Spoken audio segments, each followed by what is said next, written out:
مولده معسم مبارك محترم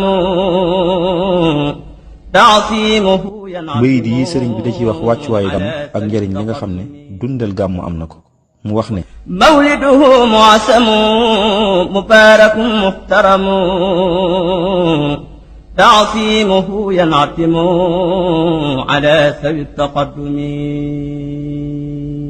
bisub gane àdduna yonent bi sallallahu alayhi wa sallam lu ñu màggal la fa sun borom lu bari barke la te it lu ñu warmaal la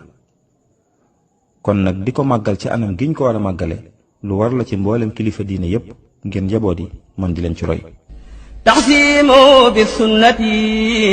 يقودنا للجنة بازدياد المنة لمخلص معاصم màggal gane àdduna yonent bi ci anam giñ ko war a defee bokk na ci li muy jëriñ mooy dañuy wommat ba tàbbal ñu aljanna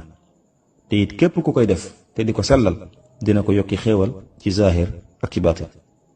فمن يعص مولدا نبينا باب الهدى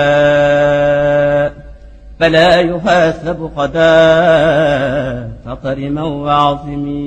وعظمين képp kuy màggal gane àdduna yonent bi sallallahu alayhi wa sallam na xam ne bu ëllëgee kenn du ko xisaab maanaam ay jëfam kenn du ko natt waaye buy dem rek di tabbi aljanna kon yow jullit bi na nga koy màggal te di ko warmaal فمن يعص مولدا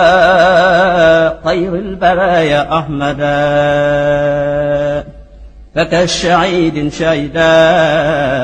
بدرا بخير وحميد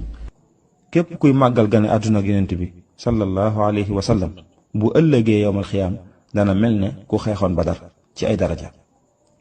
فكل من أنفق في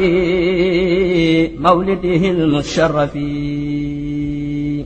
مالا بخير الشرف ولو بقدر ترام فإنه كمن حضر يوم حنين وسبر ويوم بدر ونشر خير الورى المفعم